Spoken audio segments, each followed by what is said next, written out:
ભરૂચના ટંકારિયા ગામે તસ્કરો 30 લાખની ચોરીને અંજામ આપી ફરાર થઈ ગયા। પાદરિયા રોડ પર રહેતા ઇરફાનભાઈ પરિવાર સાથે લગ્ન પ્રસંગમાં ગયા હતા। તે સમયે તકનો લાભ લઈ તસ્કરો મકાનમાં ચોરી કરી ફરાર થઈ ગયા।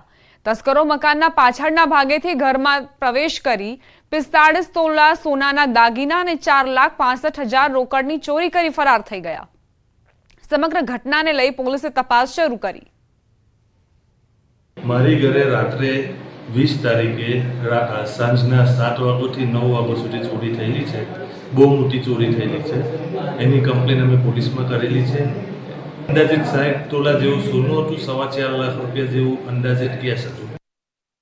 પંચમહાલના સણસોલી ગામમાં વરઘોડામાં બબાલ થઈ। ડીજેના માઇક પર અપશબ્દો બોલાતા મામલો ઉગ્ર બન્યો। લોખંડની પાઇપથી લોકો મારામારી પર ઉતરી આવ્યા હતા, જેમાં 3 લોકો ઇજાગ્રસ્ત થયા, જેમને મોડી રાત્રે કાલોલ રેફરલ હોસ્પિટલ ખસેડાયા। બીજી તરફ ડીજેને પોલીસ સ્ટેશન લઈ જવાયું। પોલીસે આ મામલે 11 સામે રાયોટિંગ સહિતનો ગુનો દાખલ કરી કાર્યવાહી શરૂ કરી। ગાંધીનગરમાં અસામાજિક તત્વોનો આતંક યથાવત। ગાંધીનગર એલસીબીમાં ફરજ બજાવતા કર્મી પર હુમલો કરાયો। અજાણ્યા 2 શખ્સોએ હુમલો કર્યો। એલસીબી 1ના રાજવીરસિંહ યાદવ પર જીવલેણ હુમલો કરાયો। રાજવીરસિંહ પોતાના 2 મિત્રો સાથે રાત્રે કલોલ સિદ્ધબાદ હોટેલ પાસે ઊભા હતા, ત્યારે હુમલો થયો। અજાણ્યા 2 શખ્સોએ રાજવીરસિંહ પાસે આવી છરીના ઘા માર્યા। હુમલો કરનાર બંને શખ્સ 25 થી 30 વર્ષની ઉંમરના હોવાની જાણકારી છે। આડેધડ છરીના ઘા વાગતા રાજવીરસિંહને ડાબા હાથે, બરડામાં તેમજ માથામાં ઈજા પહોંચી। હુમલા બાદ બંને આરોપી બ્રિજ નીચેથી ફરાર થયા। ઈજાગ્રસ્ત રાજવીરસિંહને કલોલની શ્રદ્ધા હોસ્પિટલ ખાતે લઈ જવાયા। હાલ રાજવીરસિંહ સારવાર હેઠળ છે। સમગ્ર બનાવ અંગે પોલીસે તપાસ શરૂ કરી। હુમલાના સીસીટીવી મેળવી પોલીસે આરોપીને પકડવા ચક્રો ગતિમાન કર્યા। વડોદરામાં બુટલેગરોની પોલીસથી બચવા નવી તરકીબ। પેટ્રોલના ટેન્કરમાં પેટ્રોલના બદલે દારૂ ભરવામાં આવ્યો। લાપરવાહી સે સુરક્ષા ભલી લખેલા ટેન્કરમાં લાખોના દારૂની હેરાફેરી થઈ રહી હતી। પોલીસના ખતરાથી બચવા ખતરા લખેલા ટેન્કરનો ઉપયોગ કરાતો। બુટલેગરોની તરકીબ જિલ્લા એલસીબી આગળ ફેલ થઈ ગઈ। મંજુસર પાસેથી પોલીસે દારૂના જથ્થા સાથેનું ટેન્કર જપ્ત કર્યું। એલસીબીએ વિદેશી દારૂ ટેન્કર મળી કુલ 45 લાખ ઉપરાંતનો મુદ્દામાલ કબજે કર્યો। ટ્રક ડ્રાઈવર ખિયારામ મંગારામ જાટની ધરપકડ કરાઈ છે। વાપીથી નીકળેલા દારૂની જામનગરમાં ડિલિવરી કરવાની હતી। સમાચાર વડોદરાથી પ્રાપ્ત થઈ રહ્યા છે। વડોદરામાં જોખમી સવારીનો વિડીયો વાયરલ થયો। વિડીયોમાં પિતા મોપેડ પર દીકરીને ઉભા રાખી બાઇક હંકારતા જોવા મળ્યા। આ સમયે જો બાળકીએ સંતુલન ગુમાવ્યો હોત તો દુર્ઘટના સર્જાવાની સંભાવનાઓ વધી જાય। વિડીયો સોશિયલ મીડિયામાં વાયરલ થતા લોકોએ પ્રતિક્રિયાઓ આપી કે વાલીઓએ બાળકોને આવી જોખમી સવારીથી દૂર રાખવા જોઈએ।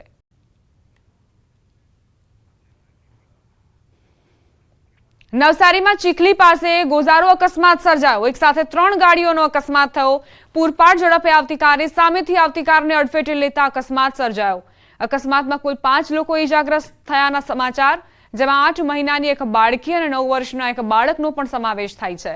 તમામ ઇજાગ્રસ્તોને ચીખલીની ખાનગી હોસ્પિટલમાં સારવાર માટે ખસેડવામાં આવ્યા હતા। સમગ્ર ઘટનાને લઈ ચીખલી પોલીસ દ્વારા હાલ તપાસ કરાઈ રહી છે। ગાંધીનગરના કલોલમાં વાહન ચાલકો બેફામ। રોડ ક્રોસ કરતી મહિલાને વાહન ચાલકે ટક્કર મારી। વાહનની ટક્કરે મહિલાનું ઘટના સ્થળે જ મોત નીપજ્યું। અજાણ્યો વાહન ચાલક ટક્કર મારીને ફરાર થયો। છત્રાલ હાઈવે પર સિંધબાદ ચોકડી પાસેની આ ઘટના। કલોલ છત્રાલ હાઈવે પર 4 દિવસમાં ત્રીજો અકસ્માત સર્જાયો। આ જ હાઈવે પર 4 દિવસમાં 3 લોકોના મોત નીપજ્યા છે। અધિકારીઓની ઢીલી નીતિના કારણે સતત અકસ્માતની ઘટનાઓ વધતી જઈ રહી છે। બ્લેક સ્પોટ જાહેર હોવા છતાં પણ કામગીરી નથી કરાતી।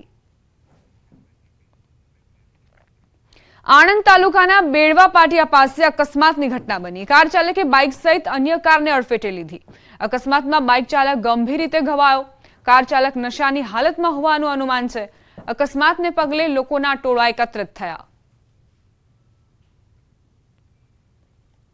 તો કાર ચાલક નશાની હાલતમાં હોવાનું અનુમાન અત્યારે લગાવવામાં આવી રહ્યું છે। બેડવા પાટિયા પાસેની આ દુર્ઘટના, જેમાં અકસ્માત સર્જાયો અને જે સ્થાનિકો હતા તેમણે એવા આરોપો મૂક્યા છે કે જે ચાલક હતો તે દારૂના નશામાં ધૂત હતો।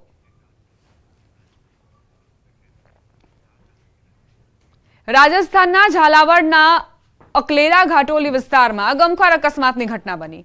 ટ્રક અને કાર વચ્ચે ટક્કર થતા 9 વરઘોડિયાઓના મોત નીપજ્યા। મધ્યપ્રદેશથી લગ્ન સમારોહથી પરત ફરી રહ્યા હતા વરઘોડિયાઓ. પચૌલા વિસ્તારમાં ઘટના બની. મૃતકોમાં મોટા ભાગના વરઘોડિયા અકલેરાના રહેવાસી હોવાની વાત સામે આવી છે. મૃતદેહોને હોસ્પિટલ મોકલવામાં આવ્યા. પોલીસે સમગ્ર મામલે તપાસ શરૂ કરી.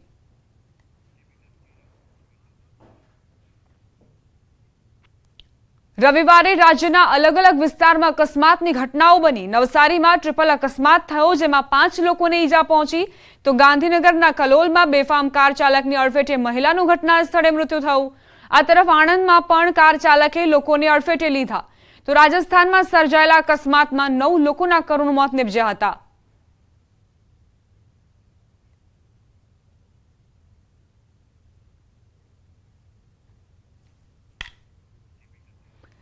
વડોદરાના અકોટા બ્રિજ પર સર્જાયેલા અકસ્માતના મામલે આરોપીની પોલીસે ધરપકડ કરી. પોલીસે કાર ચાલક કલ્પ પંડ્યા અને તેની મંગેતર સૃષ્ટિ દેસાઈને પકડી પાડ્યા. કાર ચાલકે બ્રિજ પર બેઠેલા 4 લોકોને અડફેટે લેતા એક યુવકનું મોત નિપજ્યું હતું. પોલીસે સાયન્ટિફિક પુરાવા મેળવવા ફોરેન્સિક અને આરટીઓની મદદ લીધી છે. પોલીસ તપાસમાં કેટલાક ચોંકાવનારા ખુલાસા થયા. કલ્પ અને સૃષ્ટિ વચ્ચે કેનેડા પરત નહીં જવા ચાલુકારી તકરાર ચાલતી હતી. આવેશમાં આવેલા કલ્પ પંડ્યાએ પૂરપાટ ઝડપે કાર હંકારતા અકસ્માત સર્જાયો હતો. આરોપી કલ્પ પંડ્યા અમદાવાદમાં પણ કારમાં રિવોલ્વર સાથે ઝડપાયો હતો. રાજકોટના ધોરાજીમાં ગત 10 એપ્રિલે ગંભીર અકસ્માત થયો હતો, જે ઘટનામાં એક જ પરિવારના 4 લોકોના મોત નિપજ્યા હતા. જેને લઈ મૃતકોના પરિવારજનોને સહાય ચૂકવવા ધોરાજીના એમએલએ મહેન્દ્ર પાડલિયાએ સીએમને પત્ર લખીને રજૂઆત કરી. જેને લઈ આવનારા દિવસોમાં ઝડપી સહાય અપાય તે દિશામાં તેઓ કામ કરશે તેવી વાત મહેન્દ્ર પાડલિયાએ કરી હતી. ભાદર પુલ ઉપરથી અકસ્માતે જે ફુમર પરિવાર ના આખો પરિવાર અને એક બીજા વસોયા પરિવારના હતા, એ 4 એક ભાઈ ને 3 બહેનો એ પુલ ઉપરથી અકસ્માત થતા ડેમમાં નદીમાં પડી ગયા, ભાદર નદીમાં. એને કારણે જે દુઃખદ અવસાન થયા છે એમને મુખ્યમંત્રી રાહત ફંડમાંથી જે કંઈ મળવાપાત્ર રાહત મળે એના માટે મેં રજૂઆત મુખ્યમંત્રીશ્રીને કરેલી છે. સુરેન્દ્રનગરના ધજાડાના ગુંદિયાવાડા ગામની સીમમાંથી માનવ કંકાલ મળી આવ્યું. માનવ ખોપડી, કરોડરજ્જુ, પાંસળી, એક પગનું હાડકું સાથેનું માનવ કંકાલ મળતા ચકચાર મચી. સ્થળ પરથી લેડીઝ ચંપલ, ગળામાં પહેરવાનું માદડિયું પણ મળી આવ્યું હતું. ઘટનાની જાણ થતાં પોલીસે ઘટના સ્થળે પહોંચી માનવ કંકાલને પોસ્ટમોર્ટમ માટે ખસેડી તપાસ શરૂ કરી. સુરતમાં પોન્ઝી સ્કીમમાં રોકાણના નામે લાખોની ઠગાઈનો મામલો. 46 લોકો સાથે 3.74 કરોડની છેતરપિંડી કરવા મામલે ધરપકડ કરાઈ. ઇકોસેલ પોલીસે ગુજરાતી, પંજાબી તેમજ મરાઠી ફિલ્મોના પ્રોડ્યુસર પ્રદીપ મુન્ના શુક્લાની ધરપકડ કરી. 1 વર્ષથી મુંબઈ અને અમદાવાદ ભાગતો ફરતો હતો આરોપી. પત્નીની બર્થડેની ઉજવણી માટે આવતા જ પોલીસે ફિલ્મી ઢબે આરોપીની ધરપકડ કરી. ધરપકડ કર્યા બાદ પોલીસે આરોપીને કોર્ટમાં રજૂ કર્યો હતો. કોર્ટે 6 દિવસના રિમાન્ડ મંજૂર કર્યા. આ ગુનામાં અત્યાર સુધી 5 આરોપી ઝડપાયા છે, જ્યારે પ્રદીપનો પાર્ટનર ધનંજય હજુ ફરાર હોવાની જાણકારી.